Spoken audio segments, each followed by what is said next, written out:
जय हिंद बच्चों, आज मैं फिर से आ गया हूँ स्टेट्स ऑफ मैटर की एक वीडियो के साथ। ये इंट्रोडक्शन वीडियो है। इसमें हम अलग अलग स्टेट्स ऑफ मैटर की बात करेंगे और प्रॉपर्टी ऑफ गैस और गैसियस लॉज की भी बात करेंगे। ये इंट्रोडक्शन वीडियो है तो आप पूरा देखिएगा। अगर आपको बेसिक्स आती है तो आप 1.5 की स्पीड में देखिए। तो चलिए शुरू करते हैं। मेरा नाम है जसवीर सिंह, आप देख रहे हैं टीचर जी सुनो अकेडमी।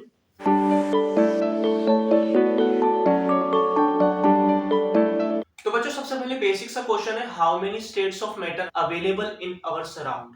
बच्चों मेनली तो हम तीन ही पढ़ते हैं। मेनली हमारे तीन होते हैं, सॉलिड, लिक्विड और गैस। सब जानते हैं सॉलिड, लिक्विड और गैस।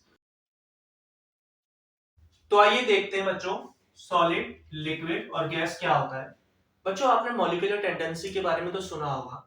मॉलिक्यूलर टेंडेंसी यानी एक म्यूचुअल टेंडेंसी होती है और एक एस्केपिक टेंडेंसी होती है। बच्चों अगर आप नहीं जानते हैं मॉलिक्यूलर अट्रैक्शन और एस्केपिक टेंडेंसी ये क्या होते हैं, बच्चों कुछ भी नहीं होता है। जो मॉलिक्यूलर अट्रैक्शन होता है वो दो मॉलिक्यूल्स के बीच में अट्रैक्शन को दर्शाता है, और एस्केपिंग टेंडेंसी जो होती है जो जो जो दो मॉलिक्यूल एक दूसरे से दूर जाते हैं, कितना दूर है, वो एस्केपिंग टेंडेंसी होती है। जैसे हम देखें, हम बचपन से पढ़ते हुए आ रहे हैं, सॉलिड क्या होता है, लिक्विड क्या होता है, गैस क्या होता है। सॉलिड हमारा होता है जिसके इंटरमॉलिक्यूलर फोर्स ऑफ अट्रैक्शन ज्यादा हो, इंटरमॉलिक्यूलर स्पेस उसमें बिल्कुल कम हो, उसके बीच में जो सॉलिड्स के बीच में इंटरमॉलिक्यूलर स्पेस होता है वो कम हो, और इंटरमॉलिक्यूलर फोर्स ऑफ अट्रैक्शन उसके पास ज्यादा हो, यानी म्यूचुअल अट्रैक्शन। ये इंटरमॉलिक्यूलर अट्रैक्शन वही है, mutual attraction. Mutual attraction MA है। और जो हमारा एस्केपिंग टेंडेंसी, एस्केपिंग टेंडेंसी को हम ET से लिख सकते हैं। ET escaping tendency. Escaping tendency है हमारा जो सॉलिड में म्यूचुअल अट्रैक्शन क्रिया होता है। म्यूचुअल अट्रैक्शन सॉलिड में हमारा म्यूचुअल अट्रैक्शन ज्यादा होता है, एस्केपिंग टेंडेंसी कम होती है, तभी वो सॉलिड कहलाता है। अगर लिक्विड की बात देखें, लिक्विड में हमारा म्यूचुअल अट्रैक्शन इक्वल होता है एस्केपिंग टेंडेंसी से, इक्वल होता है एस्केपिंग टेंडेंसी के बराबर होता है, इक्वल। अगर हम गैस की बात देखें, हमारा जो गैसियस एटम है, हमारा जो गैसियस एटम है, इसमें जो ये म्यूचुअल अट्रैक्शन है, M है, A है, हमारा जो म्यूचुअल अट्रैक्शन है ये कम होता है एस्केपिंग टेंडेंसी के मुकाबले। ये म्यूचुअल अट्रैक्शन एस्केपिंग टेंडेंसी के मुकाबले कम होता है। ये तो बच्चों हमारी स्टेट्स ऑफ मैटर की डेफिनेशंस हो गई। हम उसको कैसे उसको पहचान सकते हैं कि क्या सॉलिड है, क्या लिक्विड है, क्या गैस है। अभी हम बात करेंगे बच्चों गैसियस एटम की। हम सॉलिड की और लिक्विड की बात क्यों नहीं करेंगे, हम सॉलिड और लिक्विड की बात करेंगे बच्चों, आगे आएगी इसकी बात, लेकिन उतना नहीं करेंगे कि जितना गैसियस एटम की बात हम करेंगे। सॉलिड और लिक्विड की बात क्यों नहीं करेंगे, क्योंकि इसमें ये बच्चों जो सॉलिड और लिक्विड जो चैप्टर है वो आपके 12th में आता है। 12th का फर्स्ट सेकंड चैप्टर आपका सॉलिड लिक्विड पे ही बेस्ड है पूरा की पूरा, 12th में आता है। अभी आपको गैसियस देखना है, गैसियस एटम। अगर आप मेरा वीडियो एनसीईआरटी के हिसाब से देख रहे हैं, एनसीईआरटी में यूनिट 5 है, एनसीईआरटी में ये चैप्टर 5 है। चैप्टर 5 में स्टार्टिंग में वंडरवाल फोर्स दिया है, और van der Waals force, dispersion force, London force, dipole movement, dipole dipole, inverse dipole, जो भी दिया हुआ है बच्चों, अगर वो आपको देखना है तो उस वीडियो का मैं आपको डिस्क्रिप्शन में लिंक दे दूंगा। केमिकल बॉन्डिंग में वंडरवाल फोर्स नाम से एक अलग से वीडियो बना रखा है, आपको वो देखना है तो उसका मैं लिंक डिस्क्रिप्शन में मिल जाएगा। अभी हम यहाँ पे देखते हैं बच्चों गैसियस एटम। पहले तो बच्चों गैसियस मॉलिक्यूल होता क्या है। गैसियस मॉलिक्यूल हमने आपको बताया इसमें म्यूचुअल अट्रैक्शन कम हो और एस्केपिंग टेंडेंसी ज्यादा हो। एक पॉइंट और होता है बच्चों इसमें गैसियस एटम का, गैसियस में LPHT, LPHT इसके नाम से आप याद रखिए बच्चों, LPHT। LPHT हमारा क्या होता है, LPHT का मतलब होता है low pressure, low pressure high temperature. मतलब कहने का मतलब है गैस हमारी कहां पाई जाती है, जहां पे लो तो प्रेशर हो और टेम्परेचर हाई हो। जैसे आप देखते हैं, आपने कभी देखा होगा, अपनी मम्मी को देखा होगा, या फिर आप अकेले रहते होंगे तो आपने भगोना रखा होगा गैस पे, आपने नीचे से टेम्परेचर बढ़ाया, पानी पानी जो है, पानी उबल उबल के गैस की फॉर्म में ऊपर जा रहा है, ऊपर जा रहा है, ऊपर जा रहा है। उस पे आप जो वेपर जो ऊपर जा रहे हैं उस पे आप ढक्कन ढक दें, ढक्कन ढक दें तो आपका प्रेशर बढ़ जाएगा, प्रेशर बढ़ जाएगा तो गैस वो रहेगी नहीं। आप देखना कि आप देखोगे कि आपने वो ढक्कन जो ढका उसके ऊपर पानी की ड्रॉपलेट्स आ गई, वो पानी बन गया वापस, उसको गैस की फॉर्म में रहा नहीं। इसका कहने का क्या मतलब है, जो प्रेशर हमारा लो होना चाहिए, प्रेशर हमारा ओपन होना चाहिए, बिल्कुल उसमें प्रेशर कम होना चाहिए, कम pressure, low pressure, high temperature, temperature ज्यादा होगा और प्रेशर कम होगा तो वो गैसियस फॉर्म में होगा। ये बच्चों आप याद कर लेना, ये काफी बार पूछा जाता है, एक नंबर 2 नंबर के क्वेश्चन में, आईटी जेईई नीट इसमें भी पूछा जाता है। गैसियस क्या है, गैसियस एलपीएचटी है, लो प्रेशर हाई टेम्परेचर। बच्चों गैसियस की कुछ मेजरेबल प्रॉपर्टीज होती है। मेजरेबल प्रॉपर्टीज मतलब यार मास, वॉल्यूम, प्रेशर, डेंसिटी और टेम्परेचर। जो बच्चों गैसियस की मेजरेबल प्रॉपर्टी होती है वो देखते हैं हम। बच्चों मेजरेबल प्रॉपर्टी ऑफ गैसेस कितनी होती है बच्चों, मात्र 5 होती है। 5 होती है मेजरेबल प्रॉपर्टी ऑफ गैसेस। पहली होती है हमारी मास, दूसरा होता है हमारा वॉल्यूम, थर्ड है हमारा टेम्परेचर, फोर्थ है प्रेशर और फिफ्थ है हमारी डेंसिटी। गैसियस की डेंसिटी हमको देखनी है, फिफ्थ पॉइंट। साथ ही साथ बच्चों आप नोट्स बनाते चलिए, नोट्स बनाएंगे इजी रहेगा। अगर नहीं बना रहे हैं तो ढंग से एक बार समझिए इसको, नोट्स बाद में बना देना या फिर स्क्रीनशॉट ले लीजिए एक ही बार में। सबसे पहले बच्चों हम देखते हैं मास। बच्चों गैस का मास होता है क्या, ये मेरा आपसे सवाल है कि गैस का मास होता है क्या। बच्चों गैस का मास होता है, आपके घर पे गैस सिलेंडर होगा, गैस सिलेंडर का मास, उसमें आप गैस सिलेंडर के मास में आप गैस सिलेंडर में जाके देखेंगे 14.4 लिखा होगा, 14 किलो उसका मास होगा। उस सिलेंडर का मास तो 21 होगा, लेकिन उसमें जो गैस भरी गई है उसका 14.42 ऐसे मास लिखा हुआ होगा उसमें। उस सिलेंडर में जो फिल करी हुई गैस है उसका मास होगा, उसका वजन होगा, उसको हम ग्राम में लिखेंगे, उसको हम ग्राम में ही लिखेंगे बच्चों। उस मास को, गैसियस के मास को हम ग्राम में लिखेंगे और ये इसके एसआई यूनिट है। मास को हम ग्राम में कैलकुलेट करते हैं।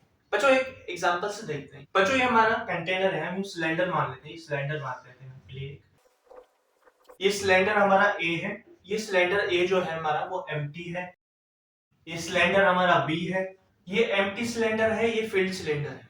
अगर इस फिल्ड सिलेंडर का मास हम पूछ ले, इस फिल्ड सिलेंडर का मास क्या होगा, तो बच्चों इस फील्ड सिलेंडर का मास क्या होगा, ये B, इसको से इसमें से माइनस कर देंगे, B माइनस ए, B माइनस ए, ये B माइनस ए इसका मास हो जाएगा बच्चों, कुछ भी नहीं है, इसको इसमें से माइनस कर दिया तो हमारी कैलकुलेशन आ जाएगी, तो हमारा आंसर आ जाएगा ये। और इसके मास को हम ग्राम में नापते हैं। ग्राम में क्यों नापते हैं बच्चों, ग्राम में इसलिए नापते हैं क्योंकि इससे कनेक्टेड एक और इक्वेशन आई थी, जो हम नंबर ऑफ मोल्स निकालते हैं, जैसे नंबर ऑफ मोल्स निकालते हैं हम, नंबर ऑफ मोल हम ग्राम में निकालते हैं, तो नंबर ऑफ मोल्स का फॉर्मूला क्या होता है, mass of gas divided by molecular mass, या फिर मॉलिक्यूलर मास या मोलर मास। मॉलिक्यूलर मास या फिर मोलर मास एक ही बात है, मॉलिक्यूलर मास या फिर molar mass. Mass of gas, इस कंटेनर में इसका जो मास होगा उसको डिवाइडेड कर देंगे हम उसकी इसके मॉलिक्यूलर मास, तो हमारे नंबर ऑफ मोल्स निकल आएंगे। अब वॉल्यूम की बात करें बच्चों, हमारा सेकंड पॉइंट हमारा वॉल्यूम। बच्चों गैस, गैस जो होती है वो कुछ ना कुछ वॉल्यूम तो ऑक्यूपाई करती है। जो हमारी गैस की डेफिनेशन क्या होगी, जो एक किसी एक कंटेनर में हमारी जो गैस है उसमें जो अवेलेबल वॉल्यूम होगी, जो उसका अवेलेबल एरिया होगा, जो कंटेनर के अंदर अवेलेबल वॉल्यूम होगी, वही हमारी गैस की वॉल्यूम होगी। अवेलेबल वॉल्यूम की बात कर रहा हूँ बच्चों मैं, जैसे मैं एग्जांपल देखता हूँ, ये हमारा एक सिलेंडर है। इस सिलेंडर में हमारे, मान लीजिए हमने पत्थर भर दिए, बहुत सारे पत्थर भर दिए, तो बच्चों यहाँ पे सॉलिड आ गया ना, ये सॉलिड है, ये एक्स हमारा सॉलिड है, ये पूरा कंटेनर है, ये पूरा हमारा सिलेंडर है। इसमें जो भी फ्री पार्ट होगा, ये जो फ्री पार्ट होगा ना, ये ये फ्री पार्ट जिसमें गैस इजीली घूम पाए, इजीली जा पाए, वो हमारी गैस की वॉल्यूम होगी। उसको कैसे निकालें, टोटल में से, जैसे आपको पूछ ले इसकी इस सिलेंडर में कितनी गैस आ पाएगी, तो दिस माइनस दिस, टोटल में से हम x को माइनस कर देंगे, ये वाली आपकी वैल्यू आ जाएगी। बच्चों जो गैस होती है ना हमारी, वो किसी भी कंटेनर में हम भर दें, मान लीजिए किसी भी कंटेनर में गैस भर दें, उस जगह की पूरी ही स्पेस को ऑक्यूपाई कर देंगे। Gas occupy whole space of container. जैसे मान लीजिए किसी भी सिलेंडर में, किसी भी कंटेनर में हम 3-4 गैस एक्स्ट्रा डाल देते हैं, जैसे हम, ये कोई हमारा एक कंटेनर है, ये कंटेनर है, इसमें हमने दो गैस एक साथ भर दी, एक H2 भर दी, एक O2 भर दी, दो गैस हमने एक साथ भर दी इसमें। अब आप बताइए, इसमें ये दो गैस है, 50-50% लेनी चाहिए इसको, 50% में O2 है, 50% में H2 है। लेकिन बच्चों ऐसा नहीं होता है, ये 50-50% नहीं लेती, ये पूरी ही स्पेस लेती है। O2 भी पूरी स्पेस लेगी तो H2 भी पूरी स्पेस लेगी। इसकी पूरी स्पेस मान लीजिए, पूरी स्पेस इसकी x है, यहां से लेके यहां तक x है, यहां से लेके यहां तक x। H2 भी पूरी x की स्पेस लेगी, पूरे कंटेनर की स्पेस लेगी। जो x है वो हमारी O2 की स्पेस होगी। जैसे वॉल्यूम ऑफ O2 पूछ लिया, वॉल्यूम ऑफ O2 x होगा हमारा, और वॉल्यूम ऑफ H2 पूछ ले, वॉल्यूम ऑफ H2 भी हमारा x होगा। ये बच्चों पॉसिबल तब है, ये हमारा डाल्टन्स रूल है, डाल्टन्स रूल आगे आएगा। ये पॉसिबल तब है जब ये आपस में रिएक्ट ना करें। ये मान के चलना है बच्चों, आपको आइडिया है ये H2 ये O2 से रिएक्ट नहीं करेगी। जैसे मान लीजिए H2 है, O2 से रिएक्ट करके तो पानी बना दिया है ना उसने, तो गैस तो बची ही नहीं है, ये पानी बना देगा, गैस तो बचेगी नहीं। हम ये मान के चलते हैं कि H2 और O2 आपस में रिएक्ट नहीं करेगी और ये पूरा पूरा कंटेनर का पूरा पूरी जगह ये लेगी। बच्चों वॉल्यूम की हमारी एसआई यूनिट क्या होती है? वॉल्यूम की एसआई यूनिट होती है, वॉल्यूम की एसआई यूनिट होती है हमारी लीटर। हम वॉल्यूम को लीटर में ले, गैसियस में हम लीटर में ले तो ज्यादा अच्छा रहेगा, बहुत अच्छा रहेगा। वॉल्यूम को हम लीटर में ले तो ज्यादा अच्छा रहेगा। और कभी कभार आपको बुक्स में, जो हमारे एनसीईआरटी की बुक है उसमें डेसीमीटर क्यूब में भी लिखा हुआ होगा। डेसीमीटर क्यूब कैसा दिखता है? डेसीमीटर क्यूब होता है डीएम क्यूब, ये हमारा डेसीमीटर क्यूब होता है। ये लीटर के एक बार एकदम इक्वल में होता है, एकदम इक्वल में, litre equal to decimetre cube. दोनों आप कहीं पे भी डेसीमीटर क्यूब देखें या लीटर देखें, दोनों की बात एक ही है, मतलब एक ही है। ये डेसीमीटर क्यूब में लिखा हुआ है और ये लीटर में लिखा हुआ है। एक तरीके से मान लीजिए एक दूसरे के इक्वल है। ये इसका एक दूसरा नाम है, मान लीजिए, होता नहीं है दूसरा नाम, लेकिन मान लीजिए ये इसका दूसरा नाम है। अब बच्चों हमारा थर्ड पॉइंट देखते हैं, टेम्परेचर। टेम्परेचर बच्चों हमारा थर्ड पॉइंट है गैसियस का टेम्परेचर। गैसियस का टेम्परेचर बच्चों, गैस में जो टेम्परेचर है उसको, गैस में जो टेम्परेचर हम नापते हैं वो टेम्परेचर गैस का एक अलग ही टॉपिक है। गैस में जो टेम्परेचर है वो काइनेटिक से रिलेटेड है, जो काइनेटिक एनर्जी होती है। जैसे जैसे काइनेटिक एनर्जी, किसी भी गैस की काइनेटिक एनर्जी बढ़ती जाएगी ना, वैसे वैसे गैस की एनर्जी बढ़ती जाएगी, वैसे वैसे हमारे गैस का टेम्परेचर हमारा बढ़ता जाएगा। ये temperature related to kinetic energy. इसमें हम एसआई यूनिट देखें बच्चों, जो टेम्परेचर की एसआई यूनिट है हमारी, टेम्परेचर की एसआई यूनिट हमको केल्विन में लेनी पड़ेगी। गैसियस में हमको हमेशा उसको याद रखने पाते हैं, इसको दिमाग में एकदम छापा मार लो कि केल्विन में ही लेना है, सेल्सियस में नहीं लेना है, ना फ़ारेनहाइट में लेना है। अगर मान लीजिए क्वेश्चन में सेल्सियस में दिया हुआ है तो उसको कन्वर्ट करो, इसको हमारी एसआई यूनिट केल्विन में है। केल्विन अगर सेल्सियस में दिया हुआ है, सेल्सियस मान लीजिए ये सेल्सियस है, 5 डिग्री सेल्सियस दिया हुआ है, 5 डिग्री सेल्सियस दिया हुआ है, तो इसमें हमको उसको केल्विन में कन्वर्ट करना है। तो केल्विन में कन्वर्ट करने के लिए हमको उसमें 273 प्लस करना पड़ेगा। 5 में 273 हम इसमें 273 हम इसमें प्लस कर देंगे। 5 डिग्री में 273 प्लस कर देंगे तो 278 होगा। ये हमारा केल्विन में कन्वर्ट हो गया 278। अगर मान लीजिए केल्विन में भी नहीं दिया हुआ, फ़ारेनहाइट में दिया हुआ है आपको, तो फ़ारेनहाइट को कन्वर्ट करने का, फ़ारेनहाइट पहले सेल्सियस में कन्वर्ट होगा, फिर सेल्सियस केल्विन में कन्वर्ट होगा। तो हम देखते हैं फ़ारेनहाइट का फार्मूला देखते हैं। ये F is F minus 32 divided by 9 is equal to Celsius on 5। ये इसका फ़ारेनहाइट को सेल्सियस में कन्वर्ट करने का फार्मूला। ये 5 यहाँ पे आ जाएगा मल्टीप्लाई, कैलकुलेशन तो आप कर ही लेंगे। फोर्थ मेजरेबल प्रॉपर्टी हमारी प्रेशर है। बच्चों हमारा प्रेशर क्या होता है? प्रेशर की डेफिनेशन होती है बच्चों, किसी कंटेनर है, जो हमारा कोई एक कंटेनर लेते हैं, ये कंटेनर है हमारा, ये हमारा कंटेनर है, इसकी वॉल पे, ये जो वॉल है, ये वॉल है, ये वॉल है, ये वॉल है, इसकी वॉल पे लगने वाला force,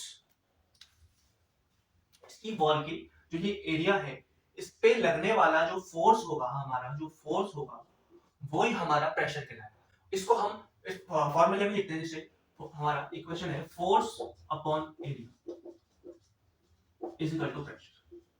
force upon area is equal to pressure. Force upon area is equal to pressure. इसकी हम ऐसा यूनिट देखें, इसको हम लिखते हैं कैसे हैं, इसको हम कैसे लिखें, ऐसा यूनिट देखते हैं, n अपॉन m स्क्वायर। ये फोर्स है, ये एरिया है, n upon m square is equal to pressure. Pressure को हम पास्कल में भी लिखते हैं बच्चों, pressure is equal to pascal. ये पास्कल है, प्रेशर की वैल्यू पास्कल में भी लिखते हैं, प्रेशर की ऐसा यूनिट पास्कल भी होती है। लेकिन हम इसमें जो हमारा गैसियस वाला में है, इसमें हम पास्कल ना लेके 1 एटीएम लेंगे। 1 एटीएम यानी 1 एटमॉस्फेरिक प्रेशर, ये हम इसकी ऐसा यूनिट लेंगे, ये भी मस्त है, 1 एटीएम ही लेना। कभी कभार जो हमारी बुक्स में बार में भी दिया हुआ होता है उसको मैं कन्वर्ट करके बताऊंगा अभी, बार में, पास्कल में, और जो भी हमारा जो एचजी मरकरी है, जो जितनी भी प्रेशर की यूनिट्स होती है वो सब बताता हूं मैं। पहले सबसे हम देखते हैं 1 ATM. 1 ATM 1 ATM equals to pascal में हम देखते हैं 101325 325 पास्कल। ये हमारा 1 एटीएम से कन्वर्ट करके 325 पास्कल हो गए। इसी को हम ऐसे भी लिख सकते हैं 1.01325 टू 10 की पावर 5 पास्कल। इसको एक और तरीके से लिख सकते हैं 101.325 किलो पास्कल। हम इसको बार में देखते हैं, 1 एटमॉस्फेयर को बार में देखते हैं, बार है 1.01325, ये बार हो गया। कितना इजी है बच्चों, बिल्कुल इजी है, बार हो गया। ये हमारा 1 एटीएम को बार में कन्वर्ट कर दिया हमने, ये किलो पास्कल में कर दिया, ये पास्कल में कर दिया, ये भी पास्कल में कर दिया। लेकिन हमको इसमें 1 एटीएम ही लेना है, हम इसको 1 एटीएम में लेंगे। अब हम देखते हैं हमारा fifth measurable property. Fifth measurable property हमारे काम में आपको क्या बताई थी? फिफ्थ मेजरेबल प्रॉपर्टी डेंसिटी, बिल्कुल सही, डेंसिटी हमारी fifth measurable property density. Density बच्चों दो तरीके की होती है, दो तरीके की डेंसिटी होती है हमारी, एक एब्सोल्यूट डेंसिटी, एक वेपर डेंसिटी। एब्सोल्यूट डेंसिटी, एक हमारी एब्सोल्यूट डेंसिटी होती है, एक वेपर डेंसिटी होती है। वेपर डेंसिटी बच्चों मैंने वेपर डेंसिटी के लिए अलग से एक वीडियो बना रखा है, उसमें वेपर डेंसिटी एम्पिरिकल फार्मूला वगैरह हमने आपको बता रखा है, उसका भी लिंक आपको डिस्क्रिप्शन में मिल जाएगा। वेपर डेंसिटी का भी एक फार्मूला होता है, एब्सोल्यूट डेंसिटी का फार्मूला होता है। एब्सोल्यूट डेंसिटी का मतलब होता है एकदम एक्यूरेट डेंसिटी। हम वेपर डेंसिटी कैसे निकालते हैं बच्चों? वेपर डेंसिटी को हम हाइड्रोजन से कंपेयर करके निकालते हैं। किसी भी कंपाउंड में हाइड्रोजन दिया हुआ तो उसको जितना नंबर ऑफ हाइड्रोजन है ना, उसको वेपर डेंसिटी से डिवाइड कर दो। नहीं तो मोलर मास को, इसके जो भी कंपाउंड होगा उसको मोलर मास को निकालना, molar mass divided by 2, molar mass. Absolute density का हमारा फार्मूला होता है बच्चों pm/rt, pm upon R. pm upon RT में बच्चों p हमारा प्रेशर है, p is equal to pressure, ये मॉलिक्यूलर मास है, लिखने की जरूरत है क्या? ये मॉलिक्यूलर मास है, m ये मॉलिक्यूलर मास है, ये t है। t क्या है? t हमारा एब्सोल्यूट टेंपरेचर। t क्या है हमारा बच्चों? t है हमारा एब्सोल्यूट टेंपरेचर, मतलब एकदम एक्यूरेट टेंपरेचर। और ये r क्या है? ये r है बच्चों यूनिवर्सल गैसियस कांस्टेंट। ये आपको r जहां पे भी दिखेगी, r का मतलब होता है यूनिवर्सल गैसियस कांस्टेंट। इसकी वैल्यू अलग अलग होती है बच्चों, अलग अलग के हिसाब से अलग अलग वैल्यू अलग अलग जगह पे लगती है। इसमें हमारी क्या वैल्यू लगेगी? इसमें हमारी आर की वैल्यू लगेगी बच्चों, हमारी आर की वैल्यू होगी 0.082 1 एटीएम लीटर पर मोल केल्विन। इसमें आप बच्चों ये लगाएंगे, ये वैल्यू लगाएंगे तो बहुत सही रहेगा, आपको यही लगानी है, यही लगानी है इसमें जी 1 एटीएम लीटर पर मोल केल्विन वाले में आपको 0.082 आर की वैल्यू, ये यूनिवर्सल गैस कांस्टेंट है। ये बच्चों हमने आपको सारे मेजरेबल प्रॉपर्टीज बता दी। बच्चों अब हम देखते हैं गैसेस, जो गैसेस होता है हमारा उसमें कुछ लॉज होते हैं, Boyle's law, Charles law, Gay Lussac law, Avogadro law, Dalton's law और आइडियल गैस लॉ, बहुत सारे लॉज होते हैं। हम उसमें से कुछ लॉज देखते हैं अभी। तो जो गैस लॉ देखने से पहले हमको ये देखना पड़ेगा कि जो हमारा मास है वो मास हमारा कांस्टेंट होना चाहिए, मास हमारा फिक्स होना चाहिए। जो हमारा मास है, मास को हम n से डिनोट करते हैं, ये हमारा फिक्स होना चाहिए, ये हमारा कांस्टेंट होना चाहिए। किस चीज पे गैस लॉ का हम वेरी कराते हैं? हम गैस लॉस को प्रेशर, वॉल्यूम और टेम्परेचर पे वेरी कराते हैं। प्रेशर, वॉल्यूम और टेम्परेचर, इन तीनों पे ही ये गैस लॉ आगे पीछे घूमता रहता है। किसी में हम क्या करेंगे? टेम्परेचर को कांस्टेंट कर देंगे, प्रेशर और वॉल्यूम में रिलेशन देख लेंगे। नहीं तो फिर वॉल्यूम कांस्टेंट कर देंगे, प्रेशर और टेम्परेचर में रिलेशन देख लेंगे। नहीं फिर हम देख लेंगे, प्रेशर को कांस्टेंट कर देंगे, वॉल्यूम और टेम्परेचर में रिलेशन देख लेंगे। ऐसा ही हम करके कोई भी एक को हम कांस्टेंट कर लेंगे। इसमें हमारा सबसे पहले बच्चों आता है, सबसे पहले आता है बॉयल्स लॉ। हम एनसीईआरटी के हिसाब से चल रहे हैं, एनसीईआरटी में बॉयल्स लॉ लिखा हुआ है सबसे पहले, तो हम बॉयल्स लॉ देखते हैं। बॉयल्स लॉ में हमारा क्या होगा बच्चों? हम देखेंगे टेम्परेचर को हम कांस्टेंट कर देंगे, जो हमारा टेम्परेचर है इसको हम कांस्टेंट कर देंगे और पी और वी में रिलेशन देखेंगे। तो पी और वी का रिलेशन क्या होता है बच्चों? आप खुद ही सोचिए। कोई कंटेनर है, कंटेनर में हम कोई, जैसे ये कोई कंटेनर है, ये कंटेनर है, इसकी वॉल्यूम है, ये वॉल्यूम हमारी x है, ये हम इसमें प्रेशर अभी इसमें प्रेशर ज्यादा है, प्रेशर खुला हुआ है मतलब लिड नहीं है इसमें, तो इसमें प्रेशर ज्यादा है। तो हम यहाँ पे एक पिस्टन लगा देते हैं, ये एक पिस्टन है। जैसे जैसे इस पिस्टन को हम दबाते जाएंगे, जैसे जैसे ये पिस्टन है जो हमारा, ये हमारा जो पिस्टन है, मान लीजिए ये मेरा ये मार्कर पिस्टन है। जैसे जैसे पिस्टन को हम दबाएंगे ये नीचे आता जाएगा, नीचे आता जाएगा, नीचे आता जाएगा, ये यहाँ पे यहाँ तक नीचे आ गया। तो देखते हैं हम कि ये जो वॉल्यूम है, ये वॉल्यूम कम हो गया, पिस्टन हमारा नीचे आया तो वॉल्यूम कम हो गया। यही हमारा बॉयल्स भैया कहते हैं, ये हमारे बॉयल्स लोग कहते हैं, ये कहते हैं कि जब हम भी टेम्परेचर हमारा कांस्टेंट है, हमारा टेम्परेचर एक स्थिर है, हमारा टेम्परेचर हमारा कांस्टेंट है, हमारा प्रेशर हम जैसे जैसे प्रेशर बढ़ाएंगे वॉल्यूम हमारा कम हो जाएगा। इसका कहने का क्या मतलब है, जो हमारा प्रेशर है ना वो इनवर्सली प्रोपोर्शनल होता है वॉल्यूम के। जो हमारा प्रेशर है वो इनवर्सली प्रोपोर्शनल होता है वॉल्यूम के। कहने का सीधा सीधा अर्थ है, प्रेशर बढ़ेगा तो वॉल्यूम घटेगा, वॉल्यूम बढ़ेगा तो प्रेशर घटेगा। ऐसा है, ये हमारा बॉयल्स लॉ ने कहा था। इसको हम जो ये हमारा पी, ये जो हमारा लॉ है इसको हम लिख कैसे सकते हैं, इसको हम लिख सकते हैं, इसको हम ऐसा लिख सकते हैं जैसे P इज इक्वल टू के कांस्टेंट आ जाएगा, के और V, इवन की जगह के कांस्टेंट आ गया। हम इसको ऐसे भी लिख सकते हैं PV इज इक्वल टू के।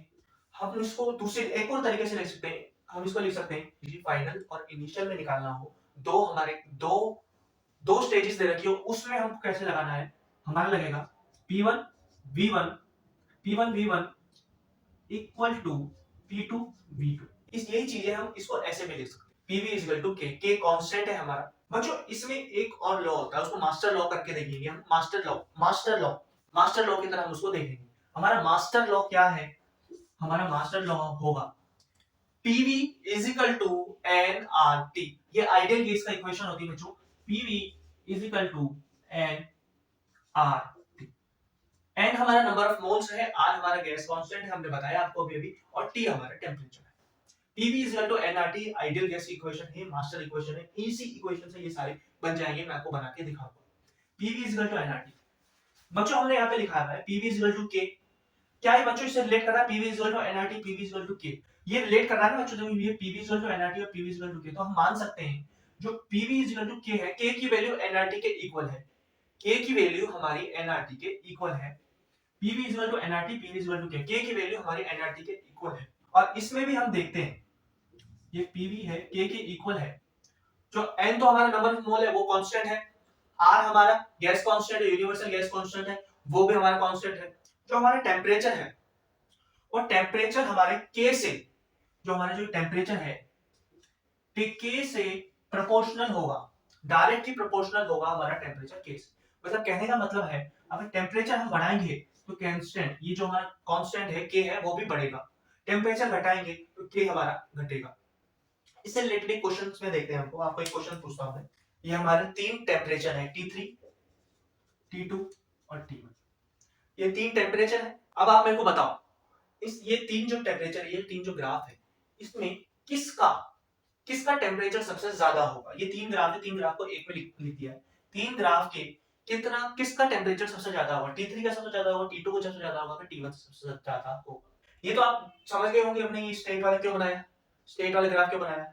अगर आप थोड़ा सा भी जानते होंगे तो यहाँ पे V1 है, V1 को हम यहाँ पे ऐसे लिखते हैं P is equal to K multiply by, इसमें 1 है, इसके बाद इसकी पावर 1 है, इसलिए हम इसमें स्ट्रेट यानी स्लोप वाला डायग्राम बनेगा, ये स्लोप डायग्राम बनेगा, ये इसी वजह से बनेगा, ये जो हमारी इक्वेशन है इसकी वजह से बनेगा, ये P equal to 1 by V। इसमें बताओ बच्चों, वीडियो पॉज करो, बताओ इसमें किस में सबसे ज्यादा टेम्परेचर होगा, किसका सबसे ज्यादा टेम्परेचर होगा। टेम्परेचर इसका सबसे ज्यादा होगा T3 T2 फिर T1। सबसे पहले T3 T2 T1, इसमें सीधा सीधा रिलेशन है। प्रेशर जैसे जैसे बढ़ेगा, हमारा प्रेशर बढ़ेगा, टेम्परेचर बढ़ेगा, प्रेशर और टेम्परेचर में रिलेशन, प्रेशर हमारा बढ़ेगा, टेम्परेचर ऐसे बढ़ेगा, ये हमारा यही वाला रिलेशन आ गया। जैसे जैसे कांस्टेंट हमारा बढ़ेगा, ये कांस्टेंट बढ़ेगा तो टेम्परेचर हमारा बढ़ेगा, ये टेम्परेचर बढ़ रहा है, इसमें हमारा टेम्परेचर इसमें सबसे ज्यादा होगा। और जो बच्चों ये बॉयल्स लॉ है, बॉयल्स लॉ का एक डायग्राम बनता है और P और V पे रिलेशन देखते हैं, P और V के रिलेशन में एक डायग्राम बनता है, इसमें बॉयल्स लॉ में।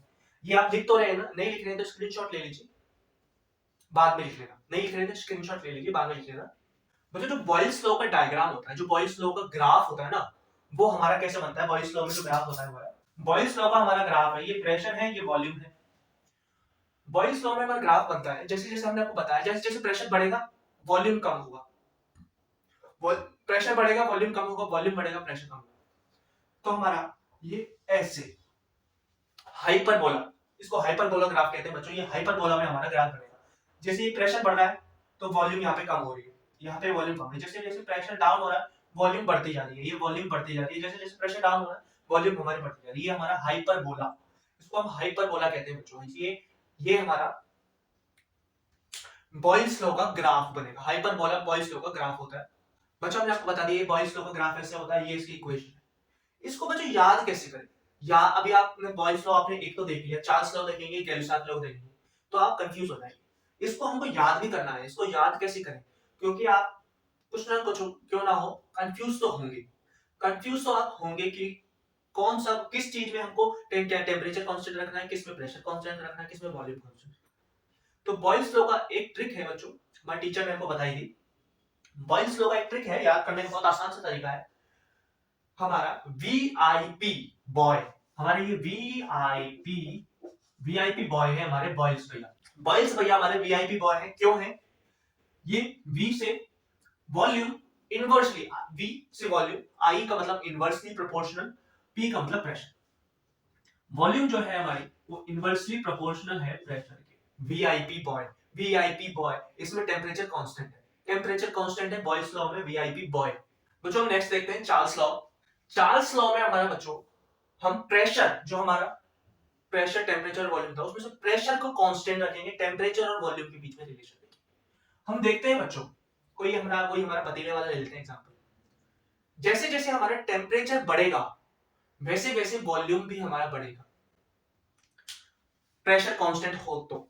जैसे हमने जैसे पतीला लगा दिया, ये पतीला है, इसमें हमने पानी डाल रखा है, उसमें टेम्परेचर हम बढ़ा रहे हैं, आग लगा रहे हैं, उसमें टेम्परेचर जैसे जैसे बढ़ेगा पानी ऊपर आ रहा है, पानी ऊपर आ रहा है। पहले उसमें इतना पानी था, यहाँ तक वॉल्यूम कवर था उसका। जैसे जैसे टेम्परेचर ऊपर है, पानी ऊपर आया, उसने इतना वॉल्यूम कवर कर लिया।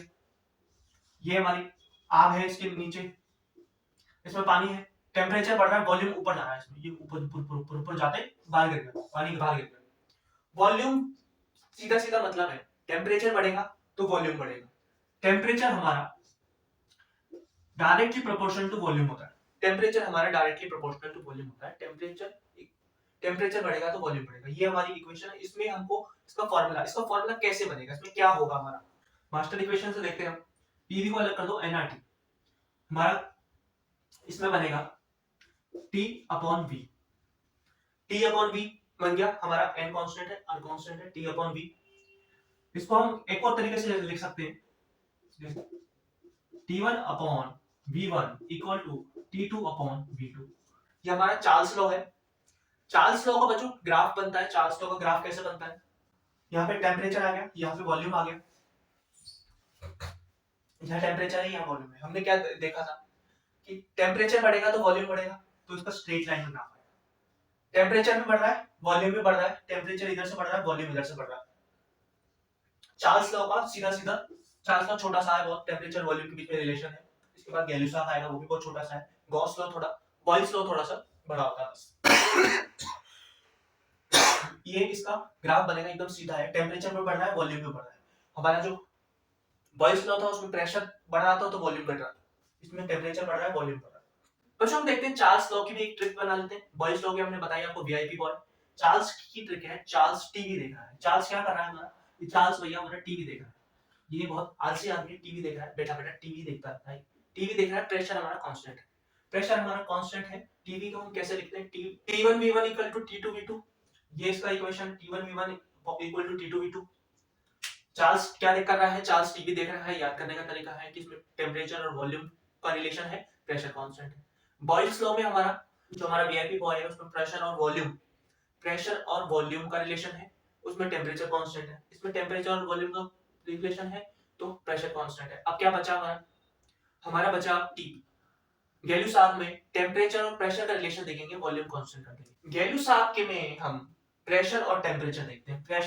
Pressure inversely proportional to temperature, इन दोनों के बीच में रिलेशन है, pressure inversely proportional to temperature. Volume हमारा कांस्टेंट है, वॉल्यूम हमारा कांस्टेंट है, ना बढ़ेगा ना घटेगा।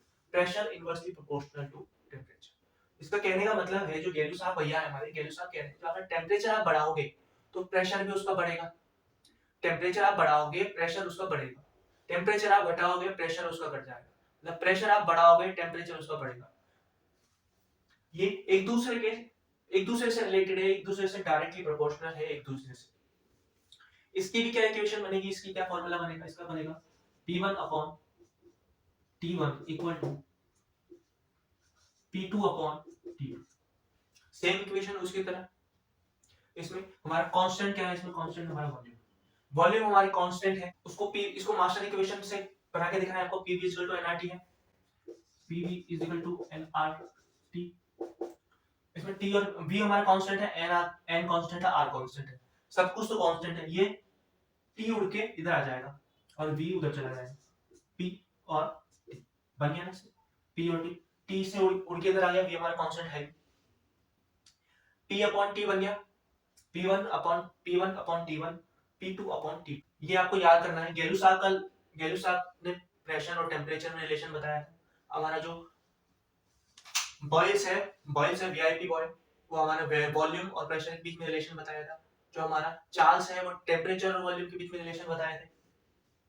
बस कुछ नहीं है, इनको याद करना है बस। इनसे रिलेटेड क्वेश्चन आएंगे अगली वीडियो में, हम आपको सारे क्वेश्चन इनसे रिलेटेड कराएंगे, सारे के सारे जो आपके इंपॉर्टेंट रहते हैं एनसीईआरटी में, नीट में आई थिंक, जो भी आपके क्वेश्चन इससे रिलेटेड है मैं आपको करवाऊंगा नेक्स्ट वीडियो में। अभी ये इंट्रोडक्शन वीडियो है तो इसमें आपको फॉर्मूले वगैरह देखने पड़ेंगे। बच्चों हमारा नेक्स्ट है एवोगाड्रो। एवोगाड्रो बताने से पहले हम देख लेते हैं, इसमें भी एक इसमें कॉमन इक्वेशन है हमारी इसमें कॉमन इक्वेशन बना रही है आपको।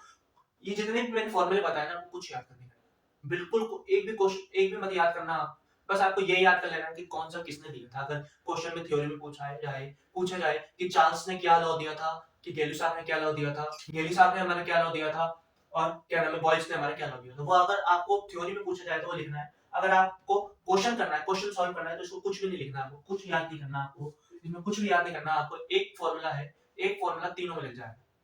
एक हमारा तीनों का मैं फॉर्मूला लगने वाला क्या है, हमारा तीनों का फॉर्मूला आएगा P1 V1 upon T1 equal to P2 V2 upon T1। ये हमारा कॉमन फॉर्मूला है, ये तीनों में लग जाएगा। ये कैसे लगेगा तीनों में, जैसे मान लीजिए आपको चार्ल्स लॉ दिया है। चार्ल्स लॉ में क्या होता है, टेम्परेचर और वॉल्यूम होता है, प्रेशर कांस्टेंट है, यहां से प्रेशर गायब कर दो, वही आ गया वॉल्यूम 1 और V1 upon T1 V2 upon T2।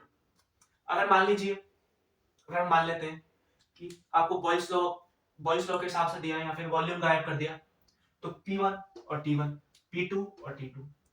मान लीजिए बॉयल्स लॉ दिया है आपको, आपको यहाँ पे हमने T1 गायब कर दिया, टेम्परेचर गायब कर दिया, टेम्परेचर कांस्टेंट है, तो P1 V1 equal to P2 V2 है ना, कॉमन हो गया, इजी हो गया। और भी तो चलिए देखते हैं एवोगाड्रोस लॉ। बच्चों एवोगाड्रो लॉ में अब तक तो हम पढ़ते हुए आए थे प्रेशर वॉल्यूम टेम्परेचर। इसमें एवोगाड्रो अंकल ने क्या किया, एवोगाड्रो हमने एवोगाड्रो पढ़ा होगा मैटर में, उसमें एवोगाड्रो पढ़ा है हमने पिछली वीडियो में बताया आपको, लेकिन गैस से रिलेटेड है तो गैस में भी बता रहे हैं आपको। एवोगाड्रो अंकल ने क्या किया, जो हमारा नंबर ऑफ मोल्स है, जो हमारा n है, उसको डायरेक्टली प्रोपोर्शनल कर दिया वॉल्यूम से। इन्होंने क्या दिया, ये इक्वेशन दे दी, ये इक्वेशन है, अभी आपको समझाते हैं क्या है, क्या इक्वेशन है। ये कह रहे हैं किसी भी कंपाउंड है, जैसे कंपाउंड का वॉल्यूम अगर सेम है, किसी भी कंपाउंड का मतलब दो तीन कंपाउंड है, दो तीन कंटेनर है हमारे बच्चों, हमारा एक कंटेनर है, ये कंटेनर है, जैसे एक कंटेनर है जिसमें H2 गैस भरी है, एक कंटेनर है जिसमें हमारे O2 गैस भरी हुई है, एक है हमारा इसमें N2 गैस भरी हुई है। इसमें बच्चों एवोगाड्रो कह रहे हैं सीधा सीधा क्या मतलब था, जो नंबर ऑफ ये जो इसका वॉल्यूम जो फिक्स्ड वॉल्यूम है, इसका ये बड़ा मत देखो, इसका जो फिक्स्ड वॉल्यूम है, जो नंबर ऑफ मॉलिक्यूल इस वॉल्यूम में, नंबर ऑफ मॉलिक्यूल जिसमें H2 के जितने होंगे उतने ही O2 के होंगे, उतने ही N2 के। जैसे मान लीजिए इसकी नंबर ऑफ मॉलिक्यूल्स x है, इसमें नंबर ऑफ मॉलिक्यूल्स x है, इसमें नंबर ऑफ मॉलिक्यूल्स H2 के उतने ही होंगे जितने O2 के होंगे, O2 के भी उतने ही होंगे जितने N2 के होंगे। इनके नंबर ऑफ मॉलिक्यूल्स बराबर होंगे वॉल्यूम के हिसाब से। अगर वॉल्यूम बढ़ेगी नंबर ऑफ मॉलिक्यूल्स बढ़ेगी। हम देखते हैं नंबर ऑफ मोल, एक मोल में कितने मॉलिक्यूल्स होंगे, एक मोल में हमारे एवोगाड्रो की संख्या क्या होती है, एक मोल में कितने मॉलिक्यूल्स होंगे हमारे, एक मोल में हमारे मॉलिक्यूल्स होंगे 6.022 इंटू 10 की पावर 20। ये हमारी एक मोल में नंबर ऑफ मॉलिक्यूल्स की संख्या है। ये आप समझ गए होंगे। जो हमारे नंबर ऑफ मोल्स है वो वॉल्यूम के डायरेक्टली प्रोपोर्शनल है। मतलब वॉल्यूम बढ़ेगा तो नंबर ऑफ मोल्स बढ़ेगा। कुछ भी नहीं है, बहुत इजी सब्जेक्ट, बहुत इजी टॉपिक है बच्चों। आपको समझ में आएगा, समझ में आ जाएगा। ये हमारा इंट्रोडक्शन पार्ट कंप्लीट हो गया बच्चों। आज का हमारा इंट्रोडक्शन पार्ट कंप्लीट हो गया। ये इंट्रोडक्शन पार्ट था, बहुत बहुत इजी है बच्चों, आपको आसानी से समझ में आएगा। अब एक बार नहीं आया तो आप दोबारा देखिए, बहुत आसानी से समझ में आएगा। बहुत इजी टॉपिक है। गैसियस एटम हमारा बहुत इजी टॉपिक है। गैसियस लॉ बहुत इजी है। हमने आपको की ट्रिक भी बता दी। ट्रिक क्या बताई? बॉयल्स लॉ की, वीआईपी बॉय चार्ल्स टीवी देख रहा है, और गैलुसाक की टीपी, गैलुसाक टीपी, टीपी में वॉल्यूम हमारा कांस्टेंट है बच्चों। नेक्स्ट वीडियो में हम आपको इसके क्वेश्चंस करवाएंगे, आइडियल गैस लॉ बताएंगे, डाल्टन्स लॉ बताएंगे, और इसके एसटीपी और एनटीपी क्या होता है वो भी बताएंगे हम आपको। तो चलिए नेक्स्ट वीडियो में मिलते हैं। जय हिंद।